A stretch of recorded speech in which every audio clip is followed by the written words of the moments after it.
자영업자 여러분, 건물주 2억이면 됩니다. 이거 꼭 보세요.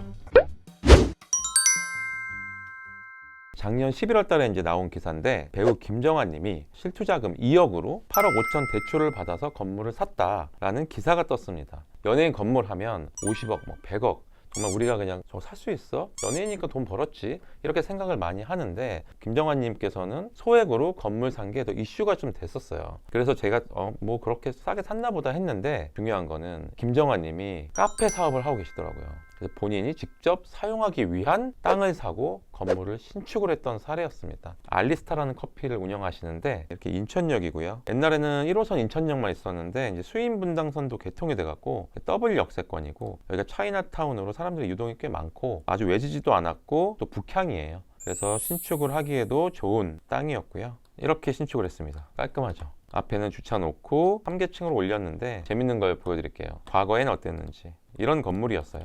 저희 흔히 많이 볼 수 있는 건물이잖아요, 그죠? 네, 이런 건물들을 철거를 하고 신축을 할 수 있는 이런 상상력이 되게 중요합니다. 아, 내가 이쪽에서는 이렇게 건물을 올려가지고 내 사업을 할 수 있겠구나 라고 할 수 있는 상상력. 그러니까 실제로 요거를 10억 5천에 매입한 거예요. 그랬는데 대출을 8억 5천을 받아서 2억, 그리고 부대 비용 한 6천 정도 해서 2억 6천으로 이 건물을 일단 매입을 한 겁니다. 그리고 나서 이렇게 철거를 하고 이제 신축을 했는데, 좀 특이사항은 보통 철근 콘크리트로 이렇게 신축을 하는데, 이건 철골 구조라고 철골 빔으로 신축을 하는 방식이에요. 그래서 되게 빠르게 신축을 할 수 있어요. 이렇게 정사각형이나 직사각형으로 그대로 올라가는 건물들은 이렇게 철골 구조로 하는데 유리합니다. 그래서 이런 건물이 이렇게 커튼월 방식으로 해서 예쁘게 건물이 되었고, 여기 주변도 보시면은 유동이 많은 이렇게 차이나타운 길에 있어요. 외곽지에 있는 게 아닙니다. 그래서 건물은 중요한 게 가시성이에요. 어디서나 잘 보이는 가시성이 되게 중요한데 엄청 잘 보이죠.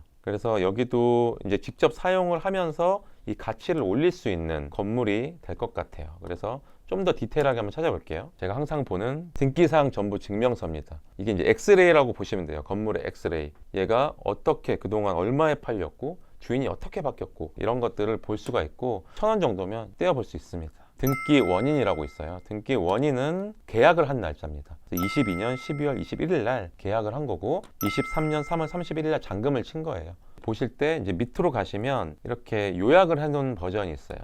23년에 10억 5천에 매입을 했다. 그러니까 보통 이제 기사를 보고 사람들이 이제 막 이런 정보를 얻는데, 사실 기사도 틀린 게 많습니다. 여기도 이제 제가 이렇게 확인해 보면 다 알 수 있거든요. 아, 10억 5천에 매입을 했구나. 그리고 대출은 근저당 설정. 이게 이제 채권 최고액이라고 해서 내가 빌린 금액의 20% 정도 업한 금액이에요. 그래서 10억 2천이 잡혀 있고, 여기서 또 재밌는 게 있습니다. 이거 보시면은 10억 2천인데 20%를 업 해가지고 채권 최고액을 잡은 거라서 20%를 나눠주면은 이게 8억 5천이 되는 거예요. 8억 5천의 1.2배가 10억 2천이에요. 여기가 이제 인천이잖아요. 그래서 인천이나 이제 지방 같은 경우에는 대출이 80%까지 안 나오는 경우들이 좀 많아요. 근데 여기는 거의 한 80%가 나온 거거든요. 그러다 보니까 10억짜리 건물 2억에 샀다는 게 80% 대출이 나왔다는 얘기예요. 근데 이 80% 대출이 어떻게 나왔나 봤더니, 여기 보면 공동담보라고 있습니다. 아파트예요. 땅만으로도 이제 담보가 좀 안 될 때에는 내가 가지고 있는 아파트 아니면 기타 자산을 공동 담보로 넣으면 은행 입장에서는 대출을 못 갚더라도 이 땅을 팔아서도 돈이 안 나오면 그 아파트를 담보로 거기서 돈을 회수를 할 수가 있어요.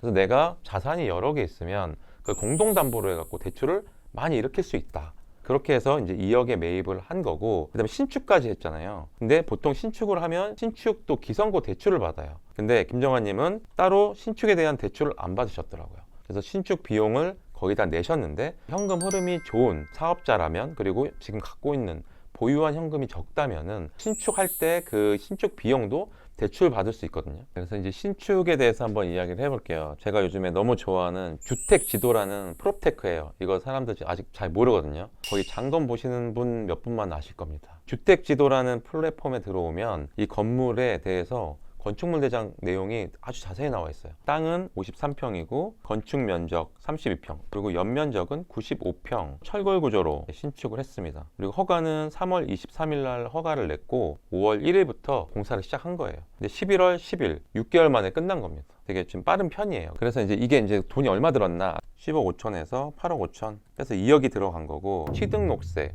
중개수수료, 기타 이런 부대 비용이 들어가요. 근데 저는 보통 한 6% 정도 잡거든요. 그래서 실제로 건물만 샀을 때에는 2억 6,300 정도가 들어갔을 겁니다. 근데 지금 넉넉히 해서 이제 2억 7천으로 이제 계산을 하고 800만 원 정도 공사비를 잡아보면 한 7억 6천 정도가 나옵니다. 여기서 사실 대출을 받을 수 있었어요.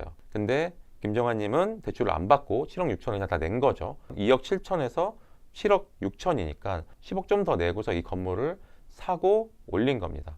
근데 10억까지 돈이 없는 경우들도 많잖아요. 그러다 보니까 저희는 여기서 레버리지를 잘 활용할 수가 있는 거예요. 여기서 한 70% 정도만 대출을 받는다고 생각해 볼게요. 그러니까 5억 3천 정도를 대출을 받을 수가 있어요. 왜 그러냐면 내가 지금 땅에 철거를 한 상태지만 내가 신축을 해서 내가 가지고 있는 컨텐츠를 넣어서 임대료를 뽑아낼 수 있고 월세를 뽑아낼 수 있다고 하면은 은행에서는 미래에 들어갈 컨텐츠의 매출, 신용 이런 것들을 보고 대출을 해줍니다. 그럼 내 돈이 얼마 드냐? 7억 5천에 한 30%면 한 2억 3천 정도 될 겁니다. 그럼 아까 전에 2억 7천 들어간다고 했죠? 그리고 신축했어요. 그러면 30% 2억 3천 들어간다고 하면 5억으로 이 건물을 사고 철거하고 신축까지 할 수 있습니다. 내가 예를 들어 1, 2층만 써도 된다라고 하시는 분들은 3층은 주거로 하셔도 돼요. 주택으로 신축을 하셔도 됩니다. 그러면 많은 자영업자분들이 바라는 옥상에서 내가 살고 루프탑에서 고기 구워 먹고 1, 2층에서 내가 장사하고 이렇게 그냥 하나로 가도 돼요.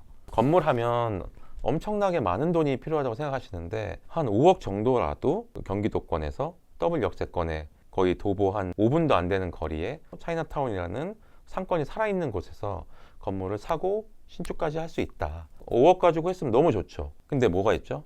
대출이 있죠. 그럼 대출도 한번 알아볼게요. 대출은 아까 8억 5천이었죠. 그 다음에 아까 7억 5천 중에서 70% 하면 한 5억 3천 정도 됐습니다. 그럼 대출은 13억 한 8천 정도 돼요. 그럼 지금 한 5% 정도 계산을 하면 월에 570만 원 정도가 됩니다. 그럼 이자가 570 정도 나가는 거예요. 이게 정리를 하면 5억을 가지고 건물 사고 철거하고 신축했을 때 13억 8천이라는 대출을 발생을 시키고 거기에 대해서 5% 정도 하면 570만 원의 이자.